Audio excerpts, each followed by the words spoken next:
Hello everyone, welcome back. तो जैसे हम पिछले वीडियो में देख चुके हैं सबसेट, पावर ऑफ सेट, तो आज हम चलो उससे आगे बढ़ते हैं। यहाँ पे पहला टॉपिक आज का हमारा है यूनियन ऑफ सेट। तो देखते हैं यहाँ पे यूनियन ऑफ सेट क्या होता है यहाँ पे। ठीक है, तो देखो पहले मान के चलो कि सपोज दैट हमारे पास एक सेट है ए, जिसमें एलिमेंट्स हैं 2 4 8। ठीक है, और बी सेट हमारे पास 6 8 10 12। ठीक है, इनका मुझे यूनियन करना है। यूनियन को जनरली हम यहाँ पे डिनोट करते हैं यू से, ऐसे। ठीक है, ए यूनियन बी। अगर मुझे इनका यूनियन निकालना है तो यूनियन क्या होता है, ए और बी में जितने भी एलिमेंट्स होंगे, होते हैं वो यूनियन में आते हैं। ठीक है, ए और बी के सारे एलिमेंट कंटेन करेंगे ए यूनियन बी में। ठीक है, बट एक चीज़ ध्यान रखना इसमें, अगर कोई नंबर हमारे पास 2 बार आ रहा है, जैसे कि यहाँ पे 8 यहाँ पे भी है, यहाँ पे भी है, यूनियन में हम सेट के अंदर एक ही बार लिखते हैं नंबर, ये हम जानते हैं। ठीक है, तो अगर मैं इनका यूनियन करूँ क्या हो जाएगा, 2 4 6 8। 8 को एक ही बार लिखोगे, 8 ए सेट में भी है, बी सेट में है, बट एक ही बार लिखोगे। ऐसा नहीं कि यहाँ पे 2 बार लिख लिया तुमने, वो गलत हो जाएगा। तो यहाँ पे 8 10 12, तो ये हो गया हमारा यूनियन ऑफ सेट। तो डेफिनेशन देख लेते हैं, डेफिनेशन क्या कहती है इसकी। तो डेफिनेशन हमारा यूनियन ऑफ सेट का कहता है, the union of two sets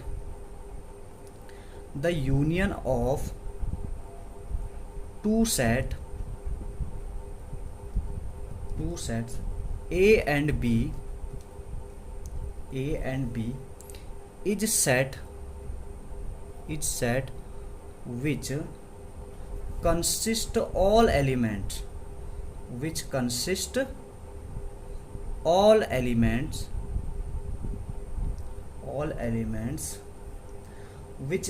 are either in A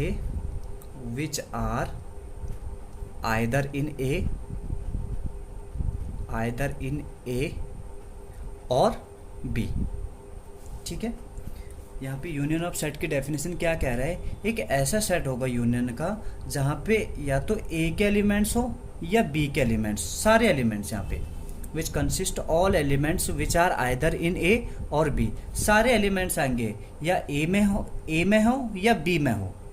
ठीक है, उसे कहते हैं हम यूनियन ऑफ सेट कहते हैं यहाँ पे। ठीक है, तो जनरली हमारे पास इसको डिनोट करा जाता है ए यूनियन बी। ठीक है, ये यूनियन का सिंबल है यहाँ पे, ए यूनियन बी। तो ए यूनियन बी में एक्स टाइप के एलिमेंट होंगे X, such that X belongs to A और X belongs to B. X या तो ए में बिलोंग करता हो या बी में बिलोंग करता हो। तो यूनियन में हमारे सारे एलिमेंट्स आएंगे या ए में हो या बी में हो। ठीक है, यूनियन का मतलब जनरली यहाँ पे एक बात ध्यान रखना, हम आगे देखेंगे इस चीज़ को भी। यूनियन का मतलब होता है और। ठीक है, जैसे इस एग्जांपल की बात कर रहे हैं हम, यहाँ पे ए और बी सेट यहाँ पे गिवन है, मुझे इनका यूनियन निकालना है। तो इस यहाँ पे कहने का मतलब यहाँ पे ये है कि ए यूनियन बी हमने कैसे निकाला है। यहाँ पे ए और बी के सारे एलिमेंट्स आ रहे होंगे, ठीक है, मतलब वो वाले एलिमेंट्स आ रहे हैं जो या तो ए में बिलोंग कर रहे हो या बी में बिलोंग कर रहे हैं, उसे कहते हैं हम यूनियन ऑफ सेट कहते हैं। ठीक है, एक एग्जांपल और देख लेते हैं। सपोज दैट कि ये हमारा एग्जांपल नंबर 1 हो गया। एग्जांपल नंबर 2, जैसे एक सेट है हमारे पास ए बी सी डी। ठीक है, और बी सेट हमारे पास ई एफ एक्स वाई, ये हमारे पास बी सेट है। ठीक है, तो मुझे इनका यूनियन निकालना है, ए यूनियन बी। तो ए यूनियन बी में क्या होता है, ए और बी के सारे एलिमेंट आएंगे, ठीक है, अगर कोई दोनों में कॉमन होगा, दोनों सेट में अगर कोई कॉमन एलिमेंट्स होगा, उसको एक ही बार लिखना है। सेट के अंदर हमें पता है कि सेट के अंदर कोई हम रिपीट नहीं करते हैं, लेटर्स वगैरह को या नंबर्स वगैरह को रिपीट नहीं करते हैं। तो ए यूनियन बी क्या हो जाएगा इसका, A B C D E F X Y, ये हमारा ए यूनियन बी हो जाएगा। ठीक है, आगे देखते हैं यहाँ पे properties of union of set. ये कुछ प्रॉपर्टीज है हमारी यूनियन की, properties of union of sets, union of sets. ठीक है, तो हमारी पहली प्रॉपर्टी है, देखो पहली प्रॉपर्टी हमारी इसमें है ए यूनियन बी हमेशा बी यूनियन ए के बराबर आता है। ठीक है, यहाँ पे ऑर्डर क्या हो रहा है, चेंज हो रहा है। इस प्रॉपर्टी को कहते हैं हम कम्यूटेटिव, इस प्रॉपर्टी को क्या कहते हैं, कम्यूटेटिव, कम्यूटेटिव प्रॉपर्टी। ठीक है, तो ये कम्यूटेटिव प्रॉपर्टी हो गई। कहने का मतलब यहाँ पे यह है कि तुम ए यूनियन बी निकालो या बी यूनियन ए निकालो, हमेशा दोनों क्या आएंगे, इक्वल ही आएंगे, हमेशा दोनों क्या आएंगे, इक्वल ही आएंगे। यहाँ पे देखो इस एग्जांपल को समझ लो तुम, यहाँ पे ए यूनियन बी करेंगे तो यही आएगा, बी यूनियन ए करेंगे तो यही आएगा यहाँ पे। ठीक है, तो ये होती है हमारी कम्यूटेटिव प्रॉपर्टी। ठीक है, सेकंड प्रॉपर्टी हमारे पास, सेकंड प्रॉपर्टी है A union B union C, A union B union C. देखो यहाँ पे मैंने क्या कर रखा है, पहले ब्रैकेट की लोकेशन फर्स्ट के 2 सेट पे थी और इक्वल के उस साइड ब्रैकेट की लोकेशन लास्ट के 2 सेट पे आ रही है। ठीक है, यहाँ पे ब्रैकेट की लोकेशन जब चेंज होती है, इस प्रॉपर्टी को कहते हैं हम एसोसिएटिविटी, इस प्रॉपर्टी को कहते हैं हम एसोसिएटिविटी। तो ये हमारी एसोसिएटिविटी प्रॉपर्टी है, एसोसिएटिविटी। ठीक है, अब एसोसिएटिविटी में क्या करोगे तुम कि पहले देखो हमें बॉड मास के अकॉर्डिंग ब्रैकेट वाला पहले सॉल्व करना पड़ेगा, ब्रैकेट वाला पहले सॉल्व करना पड़ेगा। ठीक है, पहले जैसे एक एग्जांपल देख लेते हैं इसका। मान के चलिए कि सपोज दैट हमारे पास ए है, हमारे पास 1 2, बी है हमारे पास 6 8 और सी हमारे पास 1। ठीक है, सी हमारे पास है 1। मैं क्या कर रहा हूँ यहाँ पे, पहले मैं ये लेफ्ट हैंड साइड वाला पार्ट निकाल लेता हूँ, फिर राइट हैंड साइड वाला पार्ट निकाल लेता हूँ। ठीक है, देखते हैं कि ये इक्वल आता है या नहीं आता है। ठीक है, तो पहले ए यूनियन बी निकाल ले, लेफ्ट हैंड साइड वाले के लिए हम पहले ए यूनियन बी निकाल लें। ए और बी का यूनियन कर लीजिए यहाँ पे, तो 1 2 6 8 हो जाएगा, 1 2 6 8 हो जाएगा। ठीक है, अब इसको किसके साथ यूनियन करना है, सी के साथ यूनियन करना है। तो मैं यहाँ पे A union B union C, A union B की वैल्यू तो हमारे पास क्या है 1 2 6 8, यूनियन सी की वैल्यू क्या है 1, सेट के अंदर क्या है 1। ठीक है, अब इन दोनों का यूनियन करोगे तो 1 1 यहाँ पे इस वाले सेट में भी 1 है, इसमें भी 1 है, तो हम इसको एक ही बार लिख सकते हैं यहाँ पे यूनियन में। तो क्या हो जाएगा इसका यूनियन 1 2 6 8, 1 2 6 8। ठीक है, ये तो मेरा लेफ्ट हैंड साइड वाला पार्ट आ रखा है। सिमिलर करके देखते हैं राइट हैंड साइड वाला पार्ट क्या आता है। तो राइट हैंड साइड वाले पार्ट को भी देखते हैं यहाँ पे। तो देखते हैं पहले, तो राइट हैंड साइड वाले में पहले ब्रैकेट वाला सॉल्व करो। पहले सबसे पहले मैं यहाँ पे बी यूनियन सी निकाल लेता हूँ, बी यूनियन सी निकाल लेता हूँ। तो बी क्या है मेरे पास, बी है मेरे पास 6 8 और उसको 1 के साथ यूनियन करना है। ठीक है, सी के साथ यूनियन करना है, तो क्या हो जाएगा 6 8 1। सेट के अंदर तुम यहाँ पे सेट के अंदर एलिमेंट्स को आगे पीछे लिख सकते हो, यहाँ पे कोई प्रॉब्लम नहीं है। ऐसे नहीं कि पहले सबसे पहले 1 ही रखना होता है, ऐसा कुछ नहीं होता है। ऑर्डर का कोई यहाँ पे वैल्यू नहीं होती है, तुम 1 को यहाँ पे रखो, बीच में रखो या सबसे पहले रख लो, उससे कोई प्रॉब्लम नहीं होती है। ठीक है, तो ये हमारा बी यूनियन सी आ रहा है। इसको किसके साथ यूनियन करना है, ए के साथ यूनियन करना है। ठीक है, क्योंकि ये वाला पार्ट निकालना मुझे ये, तो A union B union C. तो ये हमारे पास 6 8 1 है और उसको 1 2 यानी कि ए के साथ यूनियन करना है। तो क्या आ जाएगा 1 2 6 8, 1 तो एक बार पहले लिखा हुआ है, 1 2 6 8, ये हमारा यूनियन आ जाएगा A union B union 6, A union B union C. ठीक है, तो यहाँ पे तुम देख रहे होंगे ये वाला पार्ट और ये वाला पार्ट दोनों क्या आ रहे हैं, इक्वल आ रहे हैं। ये हमारा क्या आ रहा है, A union B union C किसके इक्वल आ रहा है, A union B union C. तो देख पा रहे हो तुम यहाँ पे कि एसोसिएटिविटी प्रॉपर्टी यहाँ पे होल्ड कर रही है। इस प्रॉपर्टी को हम एसोसिएटिविटी कहते हैं। ठीक है, तो ये 2 प्रॉपर्टी हो गई हमारी यूनियन की। थर्ड प्रॉपर्टी देखते हैं।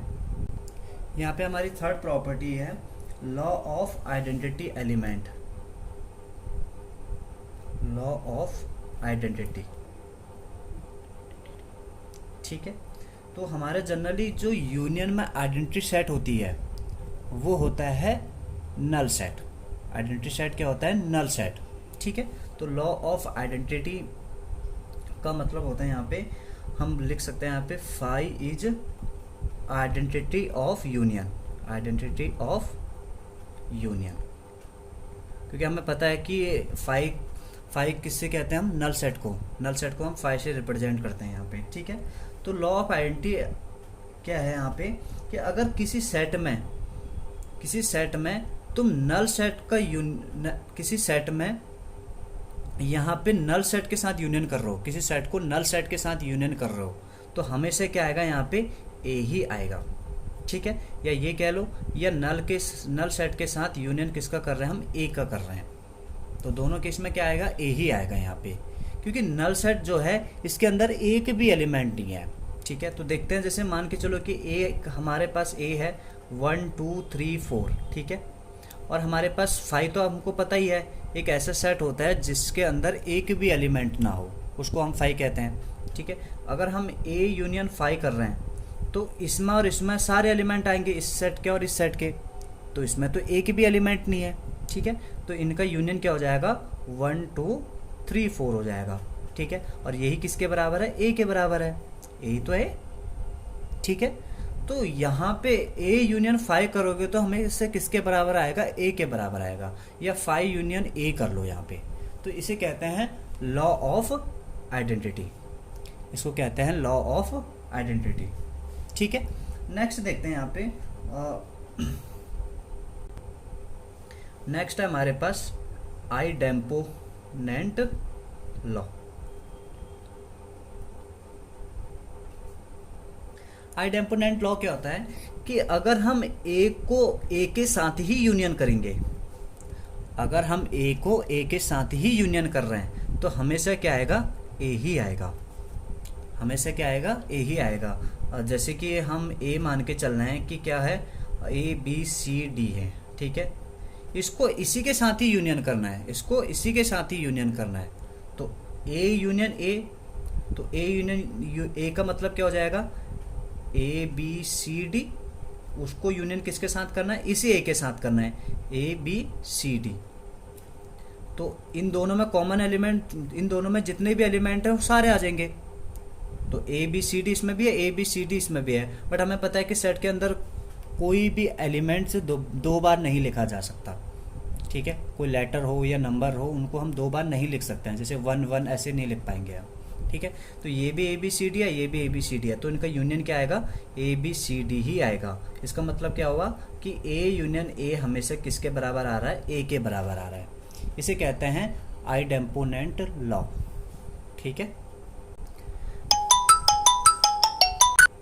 नेक्स्ट है हमारे पास law of universal set.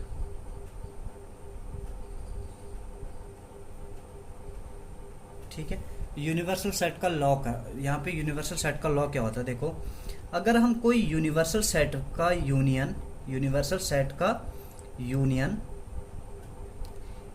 A set के साथ कर रहे हैं, किसके साथ कर रहे हैं, ए सेट के साथ करना है, तो हमेशा क्या आएगा, यू ही आएगा। क्यों, क्योंकि देखो एक चीज यहाँ पे ध्यान रखो कि जो ये ए सेट होगा ये यूनिवर्सल सेट का क्या होगा, सबसेट होगा, यानी कि सारे एलिमेंट जो ए के सारे एलिमेंट होंगे वो इसी से तो लिए जाएंगे, इसी यूनिवर्सल सेट से लिए जाएंगे। तो जब दोनों का यूनियन करेंगे क्या आएगा, यू ही तो आएगा। जैसे इसमें एक एग्जांपल, इसको भी समझ लीजिए, एक एग्जांपल के साथ समझते हैं। देखिए मान के चलो कि हमारे पास एक यूनिवर्सल सेट है जिसमें एलिमेंट है 1 2 3 4 5 6, ठीक है, और एक ए सेट है जिसमें एलिमेंट है 3 4 5, क्योंकि जो ये ए सेट होगा ये इसका सबसेट होगा, इस ए के सारे एलिमेंट यू में बिलोंग कर रहे होंगे, ठीक है, यूनिवर्सल सेट में बिलोंग कर रहे होंगे, तो तभी तो ये इसका सबसेट होगा, ठीक है। अब जब हम इनका यूनियन करेंगे तो क्या आएगा, देखो इसके और इसके एलिमेंट आएंगे सारे, बट यहाँ पे 3 4 5 2 बार नहीं लिख सकते, एक ही बार लिखेंगे इनको हम 2 बार नहीं लिख सकते हैं, तो इनका यूनियन क्या आ जाएगा, 1 2 3 4 5 6, और ये किसके बराबर है, हमारे पास यू के बराबर है। तो हमेशा क्या होता है, यूनिवर्सल सेट का यूनियन किसी ए सेट के साथ करेंगे, ए क्या होगा वहाँ पे, सबसेट होगा यूनिवर्सल सेट का, तो हमेशा किसके बराबर आता है, यूनिवर्सल सेट के बराबर ही आता है। ठीक है, क्लियर होगा। नेक्स्ट देखते हैं intersection of set. Intersection of set, intersection of two sets. ठीक है, इंटरसेक्शन का मतलब होता है common elements.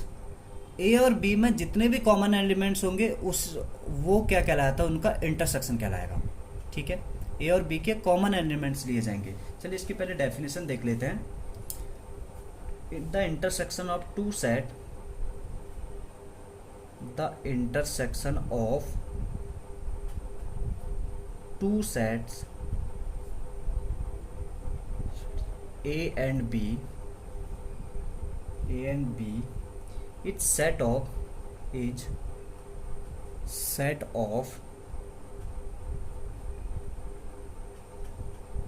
all those elements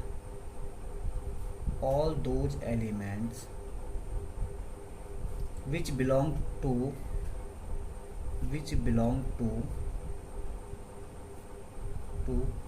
A and B। A and B, A में भी बिलोंग करने चाहिए, बी में भी बिलोंग करने चाहिए। ठीक है, उसे क्या कहते हैं, हम इंटरसेक्शन ऑफ सेट कहते हैं। तो जनरली हम इसको कैसे रिप्रेजेंट करते हैं, यहाँ पे कि ए इंटरसेक्शन, ठीक है, जो अभी यूनियन बनाया था उसका जस्ट अपोजिट कर दो। ठीक है, तो यहाँ पे ए इंटरसेक्शन बी में इस टाइप के एलिमेंट्स आएंगे। एक्स मान के चलो कि एलिमेंट है सच दैट इस टाइप के कि एक्स हमारा ए में भी बिलोंग करना चाहिए एंड एक्स हमारा बी में भी बिलोंग करना चाहिए। देखो जैसे पिछले वाले में हम यूनियन की बात कर रहे थे, वहाँ पे मैंने यहाँ पे वर्ड यूज करा था और का मतलब होता है कि ए में भी हो और बी में भी हो, किसी में भी चलेगा। बट एंड का मतलब क्या होता है, ए में भी होना चाहिए, बी में भी होने चाहिए। वो वाले एलिमेंट ए में भी हो, बी में भी हो, उसी को हम इंटरसेक्शन कहते हैं। ठीक है, तो कहने का मतलब यहाँ पे है कि एंड का मतलब इंटरसेक्शन होता है, इस बात का ध्यान रखना। और का मतलब होता है यूनियन, और का मतलब यहाँ पे यूनियन, एंड का मतलब होता है इंटरसेक्शन। ठीक है, आगे हम क्वेश्चनों में यूज करेंगे इसका। ठीक है, तो जैसे इसमें एक एग्जांपल ले लेते हैं। यहाँ पे एग्जांपल ले लेते हैं। मान के चलिए कि हमारे पास कोई ए सेट है, उसमें एलिमेंट है 1 2 3 4 5 6। ठीक है, और बी सेट है हमारे पास जिसमें एलिमेंट है 2 3 9 10, 2 3 9 10। मुझे ए इंटरसेक्शन बी निकालना है, ए और बी का इंटरसेक्शन निकालना है। तो ए और बी का इंटरसेक्शन क्या होंगे, कॉमन एलिमेंट्स। ए और बी में जितने भी कॉमन एलिमेंट्स होंगे वो ए इंटरसेक्शन बी कहलाएगा। ठीक है, जैसे कि यहाँ पे 2 और 2 दोनों में कॉमन एलिमेंट्स हो गए, 3 और 3 ये हो गया, बाकी कोई कॉमन एलिमेंट नहीं आ रहा है। 2 और 3 के अलावा कोई कॉमन एलिमेंट नहीं आ रहा है। तो इनका इंटरसेक्शन की बात करेंगे तो क्या हो जाएगा, 2 3। ठीक है, तो ये कहलाता है हमारे पास इंटरसेक्शन ऑफ सेट। ठीक है, दो सेटों का इंटरसेक्शन कैसे निकालेंगे, उसमें कॉमन एलिमेंट देखने होते हैं कि कितने हमारे कॉमन एलिमेंट्स आ रहे हैं। आगे देखिए यहाँ पे कुछ प्रॉपर्टी है हमारी इंटरसेक्शन की। ठीक है, तो पहली प्रॉपर्टी हमारी जैसे हमने यूनियन की बात करी थी, सबसे पहली प्रॉपर्टी ली थी कम्यूटेटिव। तो यहाँ पे भी पहली प्रॉपर्टी वही होती है कि तुम ए और बी का इंटरसेक्शन करो या बी इंटरसेक्शन ए करो, दोनों क्या आएंगे, हमेशा इक्वली आएंगे। ए और बी का मतलब ए और बी में common elements, B intersection A का मतलब भी क्या होता है, बी और ए में कॉमन एलिमेंट्स। तो इसको क्या बोलते हैं हम, कम्यूटेटिव प्रॉपर्टी। ये हमारी फर्स्ट प्रॉपर्टी है। ठीक है, दूसरी प्रॉपर्टी वही एसोसिएटिविटी। दूसरी प्रॉपर्टी यहाँ पे भी एसोसिएटिविटी, जैसे कि A intersection B intersection C हमेशा किसके बराबर होगा, A intersection B intersection C. ठीक है, पहले ब्रैकेट की लोकेशन फर्स्ट 2 सेट में थी, इक्वल के उस साइड ब्रैकेट की लोकेशन लास्ट 2 सेट में है, इसको बोलते हैं एसोसिएटिविटी। ठीक है, तीसरी प्रॉपर्टी हमारे पास यहाँ पे है law of phi. Law of phi में क्या होगा कि अगर हम किसी ए सेट का इंटरसेक्शन फाई के साथ कर रहे हैं, फाई के साथ, तो हमेशा क्या आएगा, फा ही आएगा। क्यों, इसका रीजन देख लो। फाइव सेट हमें पता है कि इसमें एक भी एलिमेंट नहीं है, ठीक है। फाइव सेट का मतलब हमें पता है कि इसके अंदर एक भी एलिमेंट नहीं होगा, ठीक है। तो एग्जाम्पल ही देके समझ लेते हैं इसको। मान के चलिए कि कोई ए सेट है हमारे पास जिसमें एलिमेंट है 1 2 3, ठीक है, और 5 सेट है हमारे पास। हमें पता है कि 5 सेट के अंदर एक भी एलिमेंट नहीं होता है, ठीक है। ए इंटरसेक्शन 5 को कर रहे हैं हम, ए इंटरसेक्शन 5 कर रहे हैं। तो इंटरसेक्शन का मतलब तो हमें पता है कि कॉमन एलिमेंट्स लेने होते हैं हमें।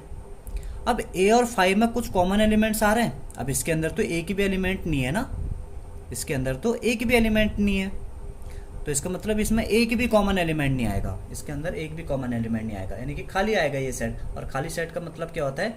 5 होता है, नल सेट कहते हैं जिसे, ठीक है। तो ध्यान रखना हमेशा कि ए इंटरसेक्शन 5 हमेशा किसके बराबर होता है? 5 के बराबर होता है, ठीक है। फोर्थ प्रॉपर्टी इसमें है लॉ ऑफ यूनिवर्सल सेट, ठीक है। तो लॉ ऑफ यूनिवर्सल सेट में क्या होगा? हमेशा ए इंटरसेक्शन यू करेंगे, ए इंटरसेक्शन यू या यू इंटरसेक्शन ए, कुछ भी कर लो, हमेशा किसके बराबर होगा?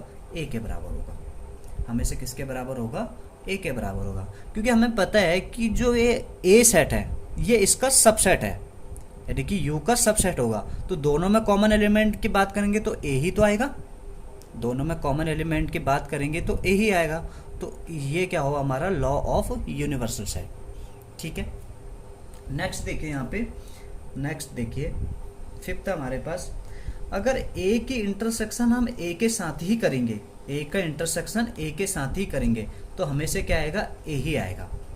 क्योंकि ए इंटरसेक्शन ए की बात करेंगे, ए और ए के कॉमन एलिमेंट, ए और ए के कॉमन एलिमेंट, तो ए ही तो आएगा वो चीज़, ठीक है। एक प्रॉपर्टी इसमें और आती है डिस्ट्रीब्यूशन प्रॉपर्टी, इसको बोलते हैं डिस्ट्रीब्यूशन प्रॉपर्टी। देखो डिस्ट्रीब्यूशन प्रॉपर्टी क्या होती है? अगर हम A intersection B union C करते हैं, A intersection B union C करेंगे, तो हमेशा किसके बराबर आएगा? A intersection B, A intersection B और ए यून, बीच में यूनियन है तो यूनियन, इसको ब्रैकेट में रख सकते हो, A intersection C, A intersection C. ये हमारी डिस्ट्रीब्यूशन प्रॉपर्टी होती है, ठीक है। दूसरी देखो, इसका ए पार्ट ये मान के चलो, बी पार्ट भी कर सकते हैं हम इसका, जैसे कि A union B intersection C, A union B intersection. देखिए ये किसके बराबर आएगा? तो हम यहाँ पे ए यूनियन बी और बीच में इंटरसेक्शन है तो intersection A union C, A union C, ये इसके बराबर होगा। तो ये डिस्ट्रीब्यूट ए और बी पार्ट हो सकते हैं यहाँ पे, ठीक है।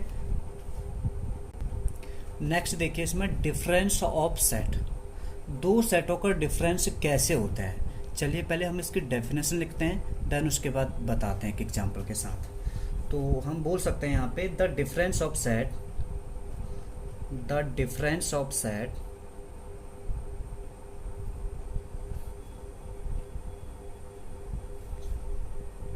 A and B in this order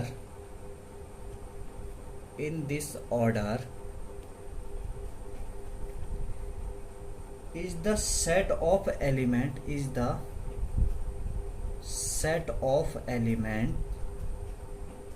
which belongs to A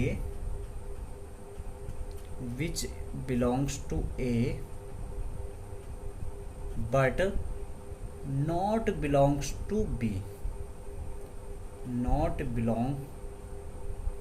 to B, ठीक है। यहाँ पे डिफरेंस ऑफ सेट का कहने का मतलब इसका क्या है कि एक ऐसा सेट होगा जहाँ पे ए के एलिमेंट्स तो बिलोंग करेंगे बट बी के नहीं, ठीक है। तो हम इसको जनरली कैसे रिप्रेजेंट करते हैं? सिंबॉलिकली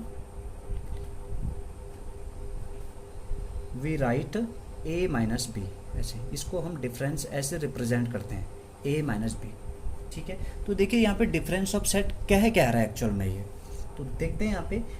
मान के चलिए एक हमारे पास एक सेट है ए, लेट ए सेट है, इसमें एलिमेंट है 1 2 3 4 5 6, ठीक है। बी सेट है जिसमें एलिमेंट्स हैं 2 4 6 8। मुझे क्या करना है, ए माइनस बी करना है। अब देखो ध्यान से समझना है कि ए माइनस बी करते कैसे हैं। पहले तो वो वाले एलिमेंट्स हटा दीजिए जो दोनों में कॉमन हो, ठीक है। तो जैसे यहाँ पे 2 इसमें भी आ रहा है, इसमें भी आ रहा है, 4 इसमें भी आ रहा है, इसमें भी आ रहा है, 6 इसमें भी आ रहा है, इसमें भी आ रहा है। अब क्या कह रहा है, अब देखो थोड़ा डेफिनेशन पे फोकस करो। ये कह रहा है कि ए डिफरेंस ऑफ सेट वो होता है जहाँ पे ए के एलिमेंट्स बिलोंग करेंगे बट बी के नहीं। अब यहाँ पे देखो अभी फिलहाल मैं ए माइनस बी निकाल रहा हूँ, ठीक है। तो यहाँ पे ए के जितने भी एलिमेंट बचे, अब पहले तो वो वाले एलिमेंट मैंने क्या करे, यहाँ से रिमूव कर दे जो दोनों में कॉमन थे, जो दोनों में कॉमन थे। अब ए के जितने भी एलिमेंट हैं वो लिख लो 1 3 5, जो एलिमेंट ए के बचे हुए हैं। तो ये कहलाएगा, इसका डिफरेंस ऑफ सेट कहलाएगा ए माइनस बी। वही कह रहा है यहाँ पे बी का एलिमेंट, जैसे ये भी बच रहा था वैसे ये हटा थोड़े ना, बट यहाँ पे बी के एलिमेंट्स नहीं आते हैं, ठीक है। डेफिनेशन इसकी ये कह रही है कि वो एलिमेंट्स होते हैं जो ए में बिलोंग करे बट बी में नहीं, ठीक है। तो इसे कहते हैं हम डिफरेंस ऑफ सेट कहते हैं। अगर मैं इसी क्वेश्चन में बी माइनस ए निकालूं, बी माइनस ए निकालूं तो क्या होगा, यहाँ पे बी के एलिमेंट्स आएंगे इस बार, अब क्योंकि बी में से ए को माइनस कर रहे हैं, ए के एलिमेंट्स नहीं आएंगे। तो वो वाले एलिमेंट तो हटा देना जो दोनों में कॉमन हो, जैसे 2 से 2 यहाँ पे गया, 4 से 4 भी गया, 6 से 6 से भी गया। अब बचा क्या, बी का एलिमेंट्स कौन सा बच रहा है, यहाँ पे सिर्फ 8 बच रहा है। तो बी माइनस ए की बात करेंगे तो सिर्फ यहाँ पे क्या आएगा, 8 आएगा, ठीक है। आ रही बात समझ में, डिफरेंस ऑफ सेट। एक एग्जांपल और देख लीजिए, एग्जांपल नंबर 1, एग्जांपल नंबर 2। जैसे कि हमारे पास एक कोई सेट ए है, इसमें A B C D E belong कर रहा है, ठीक है। बी सेट है, इसमें A X Y Z belong कर रहा है, A X Y Z belong कर रहा है। मैं पहले ए माइनस बी निकाल लेता हूँ, ए माइनस बी। तो ए माइनस बी क्या आएगा, ए में से बी को माइनस करना है मुझे, ए में से बी को माइनस करना है। तो वो वाले एलिमेंट हटा देना जो दोनों में कॉमन हो, जैसे इसमें ए और ए आ रहा है, ठीक है। अब ए के सारे एलिमेंट आ जाएंगे अगर हम ए माइनस बी निकाल रहे हैं, ठीक है। तो ए के सारे एलिमेंट जो बचे हुए हैं उनको लिख लो बी सी डी ई, तो ये ए माइनस बी आ गया। अगर बी माइनस ए की बात करें तो ए में से ए तो ये गया। अब इस बार क्या होंगे, बी के एलिमेंट्स आएंगे, क्योंकि बी माइनस ए कर रहे हैं, बी के एलिमेंट्स आएंगे X Y Z, X Y Z, ये बी माइनस ए हो गया, ठीक है। तो ध्यान रखना तुम किसको माइनस कर रहे हो। अगर पहले सेट जो चीज़ पहले होगी, जो सेट यहाँ पे पहला होगा तो उसी के एलिमेंट्स आएंगे, ठीक है। तुम बी में से ए माइनस करोगे तो बी के एलिमेंट्स आएंगे, ए में से बी माइनस करोगे तो ए के एलिमेंट्स आएंगे इस केस में, ठीक है। इसे कहते हैं हम डिफरेंस ऑफ सेट। यहाँ पे देखिए, नेक्स्ट देखिए यहाँ पे वेन डायग्राम। थोड़ा सा एलिमेंट को कहाँ पे रखते हैं वेन डायग्राम में, ये तो मैं बता देता हूँ, फिर इनके हम डायग्राम वगैरह भी ड्रॉ करेंगे यहाँ पे, ठीक है। देखो एक एग्जांपल से समझते हैं इसको। मान के चलिए कि हमारे पास एक यूनिवर्सल सेट है जिसमें एलिमेंट है 1 2 3 4 5 6 7 8 9 10, ठीक है। और जहाँ पे ए सेट है 1 2 6 7, ठीक है, ये हमारा ए सेट है। तो वेन डायग्राम में इसको कैसे रखते हैं तो देख लीजिए। तो वेन डायग्राम को बनाने का तरीका क्या होता है कि सबसे पहले तो तुम एक रेक्टेंगल बना लीजिए, ठीक है। सबसे पहले आप एक रेक्टेंगल बना लो, ये हमने एक रेक्टेंगल बना लिया, ठीक है। इस रेक्टेंगल को कहते हैं हम यूनिवर्सल सेट। जो ये हम रेक्टेंगल बना रहे हैं ये यूनिवर्सल सेट होता है, ठीक है। और इसके अंदर अब जो ये ए बी, अभी तो मैंने सिर्फ चलो बी भी ले लेता हूँ मैं यहाँ पे, पहले एक एग्जांपल ले लेते हैं। जो ये ए सेट है यानी कि यूनिवर्सल सेट का सबसेट होगा ये तो, ठीक है। इसको हम एक सर्कल से रिप्रेजेंट करते हैं, इसको हम एक सर्कल से रिप्रेजेंट करेंगे यहाँ पे। अब इसके अंदर ही क्यों दिखा रहा हूँ मैं इसका, क्योंकि ये इसका सबसेट है ना, इसी के अंदर के एलिमेंट्स तो हैं, इसलिए मैं इसको अंदर दिखा रहा हूँ यहाँ पे, ठीक है। अब यूनिवर्सल सेट, पहले सबसेट के एलिमेंट, जो ए सेट है इसके एलिमेंट रख लो, कहीं पे भी रख सकते हो। ये ए सेट है हमारे पास, ये क्या हमारे पास ए सेट है। अब इसके एलिमेंट क्या करूंगा, जैसे 1 2 6 7 है हमारे पास, तो कहीं पे भी रख सकते हो, ए के अंदर ही रखना है 1 2 6 7, ठीक है।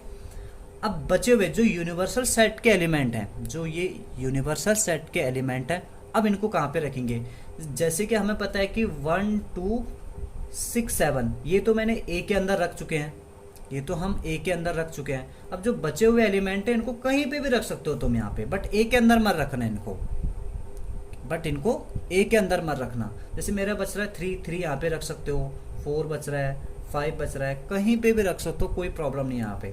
5 8 हो गया, 9 हो गया, 10 हो गया। तो कहाँ पे रखते हैं एलिमेंट्स, ये वेन डायग्राम के अकॉर्डिंग यहाँ पे चल रहा है, ठीक है। वेन डायग्राम में क्या है, मेनली क्या है, यहाँ पे एक यूनिवर्सल सेट होता है, बाकी ए बी सी यहाँ पे सबसेट होंगे उसके, जो भी ये मैंने तो फिलहाल यहाँ पे एक एग्जांपल ले रखा है। जैसे एक और ले लेता हूँ, जैसे बी सेट भी यहाँ पे कोई रख लो, बी सेट ले लेता हूँ मैं 8 9 ऐसे रख लेते हैं, 7 8 9 रख लेता हूँ मैं, ठीक है, 9 10 7 8 9 10। अब इनको कैसे वेन डायग्राम में रिप्रेजेंट करेंगे, तो एक सबसे पहले एक रेक्टेंगल बनाएंगे जिसको हम यूनिवर्सल सेट कह रहे हैं, अब यहाँ पे देखो ए और बी है हमारे पास, ए और बी है, दो सेट है, एक सेट बी सेट, ठीक है। ये ए सेट है, ये हमारा बी सेट है, ठीक है। पहले वो वाले एलिमेंट रखो जो ए और बी में कॉमन आ रहा है, जैसे 7 कॉमन आ रहा है, तो 7 इन दोनों, देखो ये ए और बी के कौन सा कॉमन रीजन है, ये वाला रीजन है, तो 7 यहाँ पे रख लो। अब ए के जितने एलिमेंट बटे 1 2 6, तो 1 2 6 कहीं पे भी रख लो। वैसे 8 9 10 कहीं पे भी रख लो, ठीक है। अब यूनिवर्सल सेट को भी देख लो, यूनिवर्सल सेट को कहाँ पे जो बचे हुए एलिमेंट हैं, जैसे 3 4 कहीं पे नहीं रखा हुआ है, 3 4 हमारा कहीं पे भी रख सकते हैं, हम इसको ऐसे रख लो, ठीक है। और एक 5 है, 5 को भी कहीं पे भी रख सकते हो, ठीक है। तो बाकी सारे एलिमेंट हो चुके हैं यहाँ पे। तो ऐसे अब एक क्वेश्चन तुम्हारे माइंड में यह आ रहा होगा कि मान के चलो कि ए और बी हमारे पास दोनों डिसजॉइंट सेट है। डिसजॉइंट सेट क्या होता है, जहाँ पे दोनों अलग अलग सेट, एक भी एलिमेंट वगैरह कॉमन नहीं आना चाहिए, उसको डिसजॉइंट सेट कहेंगे। तो यहाँ पे ए और बी सपोज दैट कि डिसजॉइंट सेट है, तो उस केस में हम कैसे यहाँ पे रिप्रेजेंट करेंगे। जैसे मैं यहाँ पे 7 को हटा देता हूँ, थोड़ी देर के लिए मैं 7 नहीं ले रहा हूँ यहाँ पे, ठीक है, इस बी सेट में। तो इस केस में क्या करेंगे, हम कैसे बनाएंगे इसका वेन डायग्राम। उस केस में हम वेन डायग्राम बनाते हैं, जैसे ये ए सेट है, ये बी सेट है, दोनों को अलग अलग दिखाओगे इस बार। अब दोनों को अलग अलग दिखाओ, क्यों, क्योंकि ए और बी में हमारे पास कोई कॉमन एलिमेंट नहीं है। इस क्वेश्चन में तो मैंने कॉमन एलिमेंट लिया था, इसलिए मैंने कॉमन रीजन भी दिखा दिया इनका, बट इस केस में हमारे पास कोई कॉमन एलिमेंट नहीं है, तो इनको अलग अलग ही लिखना, ठीक है। बस सिंपली पढ़ दो, यहाँ पे ए के एलिमेंट कहीं पे भी रख सकते हो, 1 2 6 7 8 9 10 और यहाँ पे 3 4 5 वगैरह, ये यूनिवर्सल सेट हो गया, ठीक है। ये भी यूनिवर्सल सेट ऐसे रखते हैं, ठीक है। ये तो हमने सिर्फ यहाँ पे ये देखा हुआ है कि एलिमेंट्स को कहाँ पे रखते हैं, ठीक है, बट एक्चुअल में डायग्राम देखो, इसका रीजन वगैरह सेट करना पड़ता है यहाँ पे कि शेडेड रीजन कौन सा होगा यहाँ पे, उसके अकॉर्डिंग वेन डायग्राम बनाता है, ठीक है। तो सबसे पहले मैं यूनियन का बना लेता हूँ, ठीक है, यूनियन का Venn diagram of union of set, Venn diagram of union of set, ठीक है। अब देखो ये हमारे पास यूनियन ऑफ सेट का वेन डायग्राम हम कैसे बनाएंगे, तो ये हमारे पास मान के चले कि ए और बी दो सेट हैं, ठीक है। अब कौन सा रीजन सेट होगा वो चीज़ देखनी है यहाँ पे, कौन सा रीजन यहाँ पे हम सेट करेंगे उसको देखेंगे यहाँ पे। अब अगर हम यूनियन की बात करें, तो यूनियन क्या होता है, ए और बी के सारे एलिमेंट्स आते हैं, ये तो हमें पता ही है कि यूनियन में क्या होता है कि ए और बी के सारे एलिमेंट आएंगे। तो इसका मतलब यहाँ पे हम किस रीजन को सेट करेंगे, ए और बी के सारे, ए और बी यहाँ पे सारे रीजन क्या हो जाएगा, सेट हो जाएगा यहाँ पे। तो इसको ए और बी को सारे रीजन सेट कर लो यहाँ पे। ये होता है हमारे पास यूनियन का वेन डायग्राम, ये ऐसे, ठीक है। इंटरसेक्शन की बात करें यहाँ पे, इंटरसेक्शन ऑफ सेट,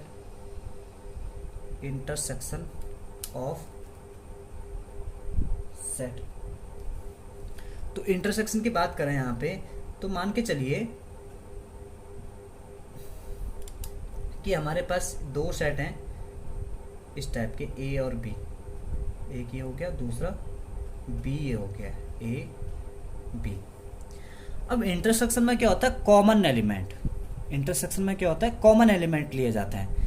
तो अगर हम यहाँ पे शेडेड रीजन की बात करें तो कॉमन रीजन कौन सा है इनका, ए और बी का कॉमन रीजन कौन सा है, ए और बी का कॉमन रीजन क्या है, ये आ रहा कॉमन रीजन, तो बस यही रीजन क्या होगा, सेट होगा यहाँ पे, इसी रीजन को हम सेट करेंगे, ये इंटरसेक्शन हो गया, ठीक है। अब दूसरी बात यहाँ पे एक चीज़ है कि मान के चले कि दो सेट हमारे पास डिसजॉइंट सेट हैं, उस केस में हमारे पास इंटरसेक्शन का वेन डायग्राम कैसे बनेगा, इंटरसेक्शन का वेन डायग्राम कैसे बनेगा। जैसे ये दो सेट है ना हमारे पास, ये वाले, ये दोनों क्या है, डिसजॉइंट सेट है, कोई भी एलिमेंट कॉमन नहीं है। अगर इनका इंटरसेक्शन की बात करें, इनके इंटरसेक्शन की बात करें तो देखते हैं यहाँ पे इनका इंटरसेक्शन का वेन डायग्राम हम कैसे बना सकते हैं। जैसे कि ये है हमारे पास, यहाँ पे इस बार हम क्या करेंगे, कॉमन रीजन दिखाएंगे नहीं, ठीक है। जैसे ये ए सेट हो गया, दूसरा बी सेट हो गया, दूसरा बी सेट हो गया। अब ए सेट और बी सेट में कोई एलिमेंट कॉमन आ रहा है इस केस में, जैसे ये दो सेट ऊपर दिख रहे हैं तुम्हें, कोई कॉमन आ रहा है, नहीं आ रहा है, तो रीजन भी यहाँ पे कोई कॉमन नहीं आ रहा है, तो इनको ऐसे दिखाते हैं, बस ऐसे ही छोड़ना है इनको ऐसे ही छोड़ना है, क्योंकि इनका इंटरसेक्शन एक ऐसा सेट आएगा जिसमें एक भी एलिमेंट ना हो। तो ये हमारे पास, ये तो हो गया ए इंटरसेक्शन बी का, ये भी हमारे पास ए इंटरसेक्शन बी का ही वो है वेन डायग्राम। ये कब है, जब दो सेट हमारे पास डिसजॉइंट होंगे, उस केस में ऐसा वेन डायग्राम बनेगा इसका। क्लियर है वेन डायग्राम, आगे भी हम क्वेश्चन देखेंगे एक्सरसाइज वगैरह में। चलिए एक्सरसाइज 1.4 को देखते हैं यहाँ पे। तो पहला क्वेश्चन कह रहा है कि फाइंड यूनियन ऑफ सेट कह रहे हैं यहाँ पे, ठीक है, यूनियन निकालना हमें। तो यहाँ पे देखो फर्स्ट क्वेश्चन कह रहे हैं कि एक्स हमारा दे रखा है 1 3 5, वाई दिया हुआ है 1 2 3, तो इनका यूनियन निकालना है, एक्स यूनियन वाई। तो एक्स यूनियन वाई क्या हो जाएगा, एक्स और वाई में जितने एलिमेंट्स होंगे सारी यूनियन में आते हैं। यूनियन का मतलब क्या होता है, एक्स और वाई के जितने भी एलिमेंट होंगे वो सारे आएंगे इसमें, ठीक है। बट कोई रिपीट मत करना, जैसे 1 इसमें भी आ रहा है 1 इसमें भी आ रहा है, तो एक ही बार लिखोगे यहाँ पे, ऐसे नहीं कि 2 बार लिखोगे, ठीक है। तो यहाँ पे 1 2 3 भी यहाँ पे 2 बार आ रहा है, तो इसको भी एक ही बार लिखना, और एक क्या आ जाएगा यहाँ पे 5 आ जाएगा। ये हमारा हो जाएगा यूनियन ऑफ सेट, एक्स और वाई का यूनियन। नेक्स्ट देखें यहाँ पे, नेक्स्ट क्या कह रहा है कि हमारे पास ए सेट है X such that X is natural number multiple of 3, multiple of 3 कह रहा है। तो मल्टीपल ऑफ 3 की बात करें तो कितना होगा, 3 हो जाएगा, 6 9 12 एंड सो ऑन टू, ये आगे चलता रहेगा। बी की बात कर रहे हैं यहाँ पे, बी क्या कह रहा है, X such that X is natural number less than 6, यानी कि 6 से छोटा यहाँ पे। तो बी सेट क्या हो जाएगा हमारे पास 1 2 3 4 5, ठीक है। तो ये हमारे पास ए और बी तो आ गए, ठीक है। अब इनका यूनियन निकालना है, A union B, A union B. तो ए यूनियन बी क्या हो जाएगा इनका 1 2 3 4 5, 1 2 3 4 5, क्योंकि देखो 1 2 3 इसमें भी है, तो इसको एक ही बार लिखेंगे 4 5। अब उसके बाद डायरेक्ट क्या आएगा, 6 आएगा, ठीक है, 6 है इसमें, ठीक है। अब 7 8 9 नहीं, 7 8 नहीं है बीच में, ना ही इसमें है ना ही इसमें है, तो क्या आएगा उसके बाद, फिर 9 आ जाएगा, फिर 12 आएगा, फिर 15 आएगा। अब तो इसके बाद मल्टीपल ऑफ 3 चलते रहेंगे ये, एंड सो ऑन टू, ये चलता ही रहेगा, ठीक है। तो ये ए यूनियन बी आ गया, ये सेकंड पार्ट है, ठीक है। तीसरा पार्ट पूछ रहे हैं यहाँ पे, ए यूनियन 5, ए को 5 के साथ यूनियन करना है यहाँ पे। तो ए हमारे पास क्या है 1 2 3 हो गया, और यूनियन 5 मतलब एक खाली सेट होगा इस टाइप का, एक ऐसे सेट जिसके अंदर एक भी एलिमेंट नहीं आएंगे। तो इनका यूनियन इसके और इसके सारे एलिमेंट आने, इसमें तो एक भी एलिमेंट नहीं है, तो क्या आएगा हमारे पास 1 2 3 आएगा, और ये किसके बराबर है, ए के बराबर है। इसका मतलब ए यूनियन 5 करोगे तो ए ही आएगा। हमने प्रॉपर्टी में भी इस चीज़ का जिक्र कर लिया था। नेक्स्ट देखो यहाँ पे क्वेश्चन क्या कह रहा है, क्वेश्चन नंबर 2 ये कह रहा है कि let A is equal to A B, एक हमारे पास सेट है जिसके अंदर एलिमेंट क्या है, ए बी, बी क्या है, A B C. Is A subset of B, क्या ए हमारा बी का सबसेट है। ए हमारा बी का सबसेट कब कहलाएगा, जब ए के सारे एलिमेंट बी में बिलोंग करते हों, तो यहाँ पे हम देख रहे हैं कि ए के सारे एलिमेंट बी में आ रहे हैं, तो इसका मतलब क्या होगा, ए यहाँ पे बी का सबसेट होगा यहाँ पे। तो हम ले सकते हैं yes A is subset of B. Reason क्या लिखोगे, बिकॉज ऑल एलिमेंट्स ऑफ ए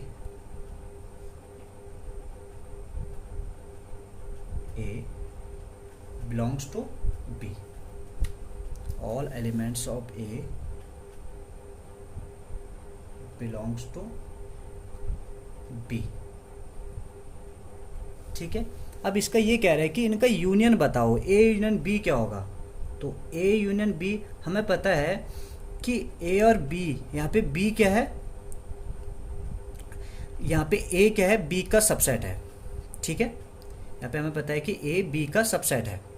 तो हमें से A यूनियन B, तो A देखो यहाँ पे क्या है, A B, और उसके साथ यूनियन किसके साथ कर रहे हैं, B के साथ कर रहे हैं। ठीक है, तो इन दोनों का यूनियन करेंगे तो क्या आएगा, A B C आएगा, A B C आएगा।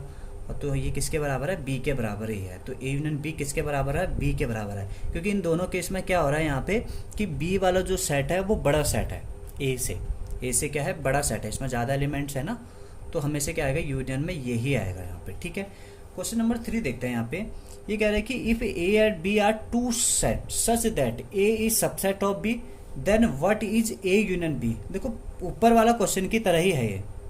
यहाँ पे केस ये तो बनना था कि ए हमारा बी का सबसेट हो रहा है, तो ए यूनियन बी क्या आ रहा है, बी के बराबर आ रहा है।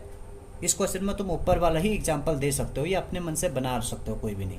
तो हमें से क्या होता है कि अगर ए बी का सबसेट हो रहा है, मान के चलिए कि ए बी का सबसेट हो रहा है, तो इसका मतलब ए हमारा छोटा सेट होगा और बी क्या होगा, बड़ा सेट होगा।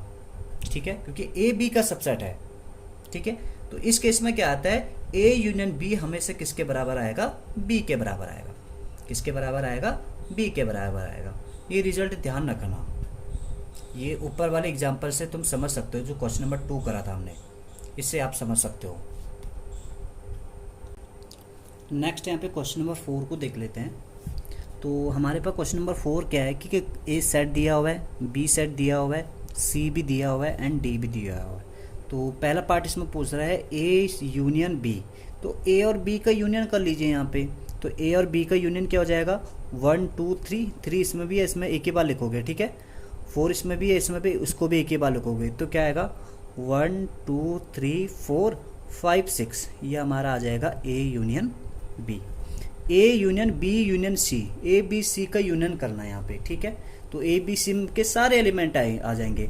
तो आ जाएगा 1 2 3 4 5 6, और 5 6 इसमें भी है, इसमें भी है, तो इसको भी एक ही बार लिखोगे, ध्यान रखना। 7 8 ये आया हमारा ए यूनियन बी यूनियन सी।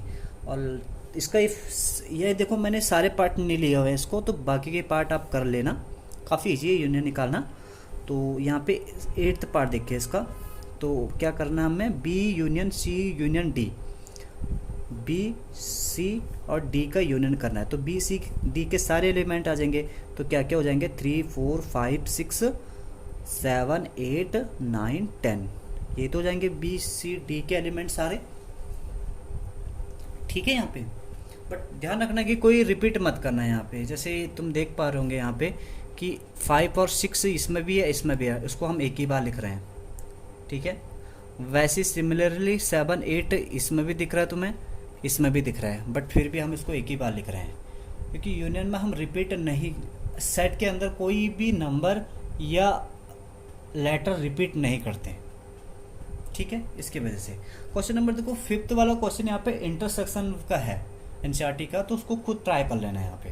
मैं क्वेश्चन नंबर 6 के कुछ ही पार्ट करवा रहा हूँ। तो देखिए यहाँ पे ये कह रहा है कि if A is equals to, ये गिवन है सेट, बी सेट भी गिवन है, सी भी गिवन है और डी भी गिवन है यहाँ पे। ठीक है, पहला पार्ट पूछ रहा है इसमें ए इंटरसेक्शन बी क्या होगा। तो ए और बी में जितने भी एलिमेंट कॉमन आएंगे वो ए इंटरसेक्शन बी आ जाएगा हमारा। तो ए और बी में देखिए कॉमन क्या क्या आ रहे हैं। तो हम देख पा रहे हैं यहाँ पे, एक तो 7 9 और 11, ए और बी में 7 9 11 कॉमन आ रहा है। तो क्या हो जाएगा, 7 9 11, ए इंटरसेक्शन बी हो जाएगा। अब देखो इसको थोड़ा ध्यान समझ लेना। ए को इंटरसेक्शन किसके साथ करना है, बी यूनियन सी के साथ। तो पहले मुझे क्या करना पड़ेगा, बी और सी का यूनियन कर लेते हैं हम यहाँ पे, ठीक है। तो ए तो मेरे पास क्या है 3 5 7 9 11, ये ए है, ठीक है। इसको इंटरसेक्शन किसके साथ करना है, बी यूनियन सी के साथ। तो बी और सी में यूनियन देख लीजिए, बी और सी का यूनियन देखो तो क्या आ जाएगा, बी और सी का यूनियन 7 9 11 13 15 आ जाएगा, बी यूनियन सी, ठीक है। ये ए है हमारे पास, intersection B union C, B union C, B union C किसके बराबर आ रखा है 7 9 11 13 15। अब इन दोनों में कॉमन एलिमेंट्स देख लीजिए, क्योंकि बीच में इंटरसेक्शन है तो इंटरसेक्शन का मतलब क्या होता है, कॉमन एलिमेंट्स। तो कॉमन एलिमेंट क्या क्या आ रहे हैं, 7 आ रहा है, 9 आ रहा है, 11 आ रहा है। तो इसका भी क्या हो जाएगा 7 9 11 हो जाएगा, जैसे पहले वाले का आ रहा है, ठीक है। सिमिलरली करके यहाँ पे A intersection B union D, A intersection B union D. तो पहले मैं यहाँ पे बी यूनियन डी निकाल लेता हूँ। तो बी और डी का यूनियन देख लीजिए, बी और डी का, तो बी और डी का यूनियन हो जाएगा 7 9 11 13 15। बी और डी के सारे एलिमेंट, उसको किसके साथ इंटरसेक्शन करना है, ए के साथ। तो A intersection B union D निकालना है मुझे अब। तो ए और बी यूनियन डी में कॉमन क्या क्या एलिमेंट आ रहे हैं वो देख लीजिए। तो एक 7 कॉमन आ रहा होगा ए, और इसमें 7, एक क्या आ रहा है, सॉरी ये 3 है, 7 9 11। तो क्या हो जाएगा, इसका भी 7 9 11 हो जाएगा, ठीक है।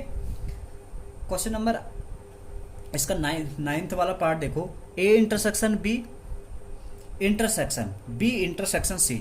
पहले तो देखो यहाँ पे ए इंटरसेक्शन बी क्या आ रहा है हमारा, तो ए और बी में इंटरसेक्शन क्या आ रहा था 7 9 11। तो इनका तो इंटरसेक्शन क्या हो गया 7 9 11 हो गया, ठीक है। फिर बीच में इंटरसेक्शन है बी इंटरसेक्शन सी क्या आ रहा है, बी और सी का इंटरसेक्शन क्या आ रहा है 11 13, 11 13, दोनों में 11 13 कॉमन है, तो यह आ जाएगा 11 13। अब इन दोनों में भी इंटरसेक्शन देखा, इन दोनों का भी क्या करना है मुझे इंटरसेक्शन, तो दोनों में कॉमन एलिमेंट देखना है इसका मतलब। तो इन दोनों में कॉमन एलिमेंट क्या आ रहा है, सिर्फ 11 आ रहा है ये, तो ये इनका इसका आंसर हो जाएगा, ठीक है। एक लास्ट पार्ट इसमें और देख लेते हैं, ये 10th वाला पार्ट है। तो A union D intersection B union C. तो पहले तो मैं इसमें ए यूनियन डी निकाल रहा हूँ, ठीक है। तो ए यूनियन डी क्या हो जाएगा, ए और डी का यूनियन करना है। तो 3 5 7 9 11 15 17, ए यूनियन डी आ जाएगा 3 5 7 9 11 15 17। इंटरसेक्शन बी और सी का यूनियन कर लो, बी और सी का यूनियन, तो क्या हो जाएगा 7 9 11 13, 11 13 एक ही बार लिखेंगे 15 हो जाएगा, 7 9 11 13 15, ये आ गया हमारा, ठीक है। अब इन दोनों का क्या करना है, मुझे इंटरसेक्शन करना है। यहाँ पे बीच में इंटरसेक्शन का साइन दिख ही रहा है, ठीक है। इंटरसेक्शन, इंटरसेक्शन का मतलब क्या होता है, कॉमन। अब दोनों में देख लो कॉमन एलिमेंट क्या आ रहा है, एक तो 7 कॉमन आ रहा है, 9 11 15। तो 7 9 11 15 क्या हो जाएगा 7 9 11 15, ये हमारा आ जाएगा, ठीक है। 7 9 11 15, ये हमारा इनका इंटरसेक्शन आ गया। ये क्वेश्चन नंबर था 6। क्वेश्चन नंबर यहाँ पे 8 देखिए। क्वेश्चन नंबर 8 क्या कह रहा है कि एक सेट है x इज नेचुरल नंबर। तो नेचुरल नंबर का सेट क्या होता है 1 2 3 4 5 एंड सो ऑन टू, ठीक है। और बी सेट यहाँ पे दिया हुआ है x is even natural number. Even number क्या हो जाएंगे 2 4 6 8 and so on to. Similarly करके x is odd natural number, तो ऑड क्या हो जाएंगे 1 3 5 7 and so on to. D set दिया हुआ है x इज प्राइम नंबर, तो प्राइम नंबर कहाँ से स्टार्ट होता है 2 3 5 7 11 एंड सो ऑन टू, इस टाइप के चलेंगे, ठीक है। तो ये हमारे पास 4 सेट दिए हुए हैं A B C D। तो यहाँ पे इंटरसेक्शन वगैरह पूछ रखा है, मैंने 1 2 पार्ट यहाँ पे मिस कर रखा है, उनको ट्राई कर लेना, ठीक है। तो A इंटरसेक्शन B, तो A और B में कॉमन कोई एलिमेंट आ रहा है, यहाँ पे A इंटरसेक्शन B में, तो क्या आएंगे, क्योंकि ये इसका सबसेट है यानी कि सारे इवन नंबर आएंगे ना, तो इसमें तो ऑड इवन दोनों हैं नेचुरल नंबर में, और बी सेट में क्या है सिर्फ इवन नंबर है, तो इवन नंबर आ जाएगा इनका। तो इनका क्या आ जाएगा 2 4 6 8, तो इन दोनों का एंड सो ऑन टू, तो इन दोनों का जो सेट आएगा, इन दोनों का जो इंटरसेक्शन आएगा वो क्या आएगा set of even number, even natural number, even natural number, ठीक है। ए और सी, ए और सी की बात करें तो ए और सी में क्या आएंगे, हमारे पास आएंगे odd number 1 3 5 7 and so on to. तो हम यहाँ पे लिख सकते हैं set of odd natural number, ठीक है। ए इंटरसेक्शन डी, ए और डी में, ए और डी में, ए और डी में क्या होगा, एक तो 2 आएगा, इवन नंबर सिर्फ यहाँ पे क्या आएगा 2 आएगा, ठीक है। बाकी क्या आएंगे, सारे ऑड आने वाले हैं, 5 7, सॉरी 3 भी आ जाएगा बीच में, 3 7 9 नहीं आएगा, 11 आएगा। तो तुम इसको कैसे लिखते हो, एंड डॉट डॉट डॉट, इसको कैसे लिख सकते हो यहाँ पे, prime number, all prime number, all prime number, ये तो आएगा सेट ऑफ प्राइम नंबर, ऐसे लिख लो, set of prime number, set of prime number, ठीक है। अब बी और डी का इंटरसेक्शन करना है, बी और डी का इंटरसेक्शन। तो बी में क्या है, एक हमारा इवन नंबर है ये 2, और डी में भी एक 2 दिख रहा है। बाकी हमें पता है कि एक प्राइम नंबर की बात करें तो सिर्फ एक ही इवन नंबर होता है 2, बाकी सारे ऑड होते हैं प्राइम नंबर में, ये हमें पता है। तो इवन नंबर का इसके साथ इंटरसेक्शन करना है तो क्या आएगा कॉमन, सिर्फ 2 ही तो आएगा, क्योंकि एक ही यहाँ पे इवन नंबर सिर्फ एक ही होता है, 2 ओनली। तो इनका जो इंटरसेक्शन क्या आएगा, 2 आएगा यहाँ पे, ठीक है। तो ये था क्वेश्चन नंबर हमारा 8। क्वेश्चन नंबर 7 है हमारा, 7 क्वेश्चन नंबर ये 7 है। नेक्स्ट क्वेश्चन नंबर 8 हमारा है डिसजॉइंट सेट, ठीक है। तो देखो डिसजॉइंट सेट किसे कहते हैं, पहले तो ये समझ लो। डिसजॉइंट सेट पहले बात भी कर रहा था, डिसजॉइंट सेट किसे कहते हैं, जब दो सेट डिफरेंट डिफरेंट हो। डिफरेंट डिफरेंट कहने का मतलब यहाँ पे उनके एलिमेंट्स क्या होने चाहिए, डिफरेंट होने चाहिए, एक भी एलिमेंट कॉमन नहीं होना चाहिए, उसे कहते हैं हम डिफरेंट सेट कहते हैं यहाँ पे, ठीक है, डिसजॉइंट सेट, सॉरी। तो हम लिख सकते हैं 2 सेट, डेफिनेशन देख लो इसकी,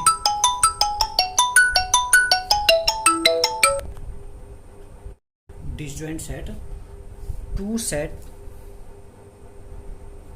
said to be disjoint, be disjoint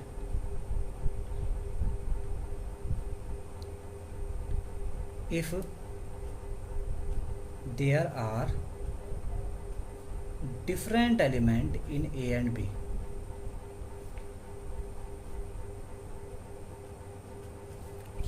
ठीक है, दो सेट हमारे डिसजॉइंट कब कहलाते हैं, जब दोनों में डिफरेंट एलिमेंट हो, डिफरेंट डिफरेंट, कोई भी कॉमन एलिमेंट नहीं आने चाहिए, उसको हम डिसजॉइंट सेट कहते हैं यहाँ पे, ठीक है।